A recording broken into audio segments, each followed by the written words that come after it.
Hello everyone, ডান টিমের solution থেকে আমি তোরা চ্যাটার্জি আজকে নিয়ে এসেছি আপনাদের জন্যে নতুন আবারও একটা ভিডিও।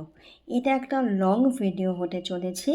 আমি সবার কাছে রিকোয়েস্ট করব, যারা এই ভিডিওটা দেখছো তারা কিন্তু শেষ পর্যন্ত দেখো, এবং আমার চ্যানেলে যদি তোমরা নতুন হও অবশ্যই আমার চ্যানেলটাকে সাবস্ক্রাইব করে দিও, পাশে থাকা বেল আইকনটা প্রেস করে দিও, যাতে এরকম ভিডিও আবারও যখন আসবে তোমাদের কাছে নোটিফিকেশান পৌঁছে যায়। আমি একজন অ্যাঞ্জেলা ডায়েট কনভেনার, তার সাথে নিউরোলজিস্ট এবং মেনি মোর। চলো আজকে তাহলে ভিডিওটা শুরু করা যাক। আজকে ভিডিওটা হচ্ছে অম্বাবচী নিয়ে। অম্বাবচী কি? অম্বাবচী হচ্ছে এই সময়ে মনে করা হয় যে এই যে আমাদের এত গরম থেকে একটা বর্ষার সময় আসছে, এই সময়টা মাকে বিশ্রাম দেওয়ার সময়। এই সময় মায়ের একটি রিচুয়ালস হয়, যে কারণে সর্ব জায়গায় মায়ের পুজো করা বন্ধ থাকে। কিন্তু আমি একটা কথা বলবো, এই সময় কিন্তু বেশি বেশি করে মেডিটেশন করা দরকার, বেশি বেশি করে গুরুমন্ত্র জপ করা দরকার, বেশি বেশি করে ভালো কাজ করা দরকার এবং বেশি করে পুজো করা দরকার। হ্যাঁ, এবার তোমরা বলতেই পারো যে তাহলে মন্দিরে কেন পুজো হয় না? মন্দিরে মাকে বিশ্রাম দেওয়া হয় এবং মন্দিরে ঠাকুর সবসময় প্রতিষ্ঠিত ঠাকুর হয়। কিন্তু যখন তোমরা এটা বাড়িতে পুজো করবে তখন কিন্তু তোমরা অম্বাবচীর টাইমেও পুজো করতে পারো, তাতে কোনো রকম কোনো ক্ষতি হয় না। যত পুজো করবে, যত মেডিটেশন করবে, যত মাকে স্মরণ করবে, তত কিন্তু এই সময়টা তোমাদের জন্যে ভালো সময় হবে। তো অবশ্যই অম্বাবচীর টাইমে কিন্তু তোমরা পুজো করো। যদি পিরিয়ডস হয় তখন একটু অ্যাভয়েড করো, আদারওয়াইজ কিন্তু পুজো করতেই পারো।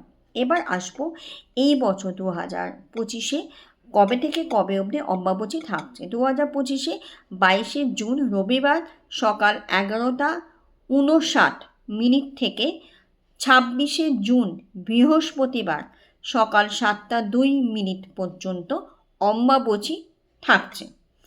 অম্বাবচীতে কয়েকটা নিয়ম আমি তোমাদের সঙ্গে শেয়ার করছি, সেটা কিন্তু অবশ্যই তোমরা পালন করো। প্রথম কী করতে হবে, যদি পারো তাহলে অম্বাবচী এই যে 4টে দিন তোমরা উপোস করে থাকতে পারো সারা দিন। সন্ধ্যে 6টার পরে তোমরা আহার করতে পারো।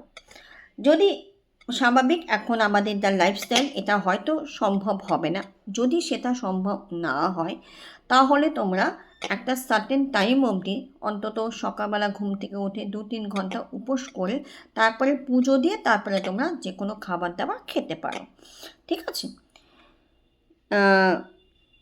এই সময় কামাখ্যা দেবী স্তোত্র পাঠ করা ভীষণভাবে ভালো। তাতে কি হয়, যারা ফিনান্সিয়াল ক্রাইসিসে ভুগছো তাদের জন্যে কিন্তু এই সময়টা খুব এই সময় যদি কামাখ্যা দেবীর স্তোত্র পাঠ করো তাহলে ভীষণ ভালো রেজাল্ট তোমরা পাবে। এই সময় যদি ঠাকুর ঘরে যে মা আছে, কামাখ্যা মা যদি নাও থাকে, মা দুর্গা, মা কালী যিনি আছেন, তাকে যদি লাল চন্দন এবং লাল ফুল দান করা হয় তাহলে কিন্তু চাকরি এবং ব্যবসায় খুব ভালো উন্নতি করা যেতে পারে। এই সময় মেয়েদের প্রতি শ্রদ্ধা এবং ভক্তি এবং উপহার যদি তোমরা দিতে পারো, যারা তাদের হাজব্যান্ড বা বাবা বা বয়ফ্রেন্ড যেই হোক, ভাই আছো, তাহলে কিন্তু সেটা তার একটা ভালো কর্মের মধ্যে অ্যাড হয়ে যায়। ভোরবেলা উঠে যদি সূর্যকে অর্ঘ্য দিতে পারো এই 5টা দিন, তাহলে যারা হয়তো প্রচণ্ড বেশি হেলথ প্রবলেমে ভুগছো তাদের সেই হেলথ প্রবলেমটা ঠিক হয়ে যাবে। যদি গরিবকে এই 5টা দিন তোমরা কিছু অন্ন দান করতে পারো, যে কোনো রকমের লাইফে অবস্টাকলস বাধা আছে সেগুলো কিন্তু কেটে যাবে। যদি জলে সিঁদুর মিশিয়ে সারা বাড়িতে ছেটাও, তাহলে বাড়ি থেকে অশুভ শক্তি সেটা দূর হয়ে যাবে। সিঁদুরটা এরম ব্যাপার না যে কামাখ্যা সিঁদুরই হতে হবে, বাড়িতে যে আমরা নর্মাল সিঁদুর যেটা বাজার থেকে কিনি সেই সিঁদুর হলেও চলবে। এবং আরেকটা যেটা 26শে জুন সকালবেলা ঠিক এই 7:02 আগে যদি গঙ্গা জল যদি সারা বাড়িতে ছিটিয়ে দাও, তাহলে মা কামাখ্যা আশীর্বাদ পাওয়া যাবে। এবং সেই দিনকেই ওই 7:02 আগেই তোমরা কি করবে, তোমাদের মেন গেটে একটা লাল সুতো বেঁধে দেবে, যাতে বাড়িতে কোনো রকম কোনো বাইরে থেকে কেউ যদি এই কটা দিনে কোনো রকম কোনো খারাপ কাজ কিছু করে থাকে তোমার বাড়ির ওপরে বা তোমার ওপরে, সেটা কিন্তু কেটে যাবে। এবং এই সময় কুমারী পুজো করা খুব ভালো, মানে ছোট্ট বাচ্চা মেয়েদের যদি তোমরা পুজো করতে পারো, পুজো মানে কি, তাদেরকে বাড়িতে নিয়ে এসে তাদের সুন্দর করে শাড়ি, তাদের সাজার জিনিস, বা ভালো জামা কাপড়, মিষ্টি, অন্ন, এগুলো যদি দিতে পারো, সেটাও কিন্তু এই দিনে ভীষণ ভালো বলে মনে করা হয়। তো এইগুলো তোমরা করতেই পারো। আর কি করতে পারো, আর হচ্ছে তোমরা এই দিনে একটা মন্ত্র তোমাদেরকে বলছি, সেটা তোমরা ক্যাপশনেও পেয়ে যাবে। ওম ক্লিম ক্লিম কামাখ্যা নমো। ওম ক্লিম ক্লিম কামাখ্যা নমো। এই মন্ত্রটা এই 22 থেকে 26শে জুনে সারাদিনে 5 বার, যদি 11 টাইমস মানে 5 বার, মানে সকালে একবার, দুপুরে একবার, সন্ধেবেলা একবার, রাতের বেলা একবার, তার মাঝখানে কোনো একটা টাইমে তোমরা একবার, এইভাবে 11 বার যদি তোমরা চ্যান্টিং করতে পারো এই মন্ত্রটা যেটা আমি এখন বললাম, তাহলে কিন্তু খুব ভালো রেজাল্ট সব দিক থেকে, সেটা অর্থনৈতিক হতে পারে, সেটা বৈবাহিক জীবন হতে পারে, সেটা কেরিয়ার হতে পারে, সেটা এডুকেশন হতে পারে, যে কোনো কিছুর দিক থেকে ভীষণ ভালো রেজাল্ট দেবে। আশা করি তোমাদের এই ভিডিওটার মাধ্যমে খুব ভালো লাগলো এবং তোমরা উপকৃত হলে। অনেক কিছুই টিপস আমি দিলাম।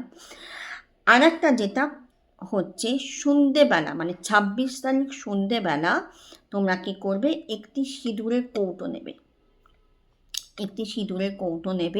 সেই সিঁদুরের কৌটোটা তোমাদের বাড়িতে যে মায়ের মূর্তি বা ফটো আছে, মানে সেটা মা কালী হতে পারে, মা দুর্গা হতে পারে, যে কোনো কেউ হতে পারে, সেই ফটোটায় সেই সিঁদুরটা একটু মায়ের সিঁথিতে সেটা দিয়ে দেবে। এবং সেই যে সিঁথিতে এতটা তোমরা সিঁদুর দিয়ে দিলে, বাকি যে সিঁদুরটা সেটা ওই কৌটোর মধ্যে রেখে দেবে। এবং ওই সিঁদুরটা তোমরা যারা লিকুইড সিঁদুর পরো, তারা সামনে লিকুইড পরলে, ভেতরে যদি ওই সিঁদুরটা একটা বছর, মানে এই বছর অম্বাবচী শেষ হয়ে যাবার পর থেকে সামনে বছর অম্বাবচী শুরু হবার আগে অবধি ওই সিঁদুর যদি তোমরা ব্যবহার করো, তোমাদের যারা হাজব্যান্ড আছে তারা কিন্তু সমস্ত রকম বিপদ থেকে রক্ষা পাবে। এটা কিন্তু গ্যারেন্টেড। এটা আমি আমার প্রচুর ক্লায়েন্টদেরকে বলি, তারা করেওছে আগের বছরে এবং তারা কিন্তু রেজাল্টও পেয়েছে এবং ফিডব্যাকও দিয়েছে। আর একটা জিনিস যেটা মেন ব্যাপার, সেটা হচ্ছে এই সময় যারা বয়স্ক মানুষ এবং উইডো, ঠিক আছে, যারা উইডো এবং বয়স্ক মানুষ, তাদের জন্য একটু ফল মিষ্টি এই 5 দিনের মধ্যে যে কোনো একটা দিন তোমরা যদি দিতে পারো, এটা কিন্তু আরও একটা ভালো রেজাল্ট তোমাদের লাইফে এনে দিতে পারবে। তো অবশ্যই আমি বলবো যে এই ভিডিওটা যদি তোমাদের ভালো লাগে, তাহলে অবশ্যই তোমার বন্ধু বান্ধব সবার সাথে শেয়ার করো। আমার চ্যানেলটাকে ফলো করে দিও, মানে সাবস্ক্রাইব করে দিও। এবং আমাকে কমেন্টস বক্সে অবশ্যই জানিও তোমাদের কেমন লাগলো, তোমরা কতটা উপকৃত হলে এই পয়েন্টসগুলো জেনে। এবং অবশ্যই করো, ভীষণ ভালো রেজাল্ট তোমরা পাবে। খুব ভালো থেকো, আবার দেখা হবে নতুন কোনো ভিডিওতে। সবাইকে নমস্কার।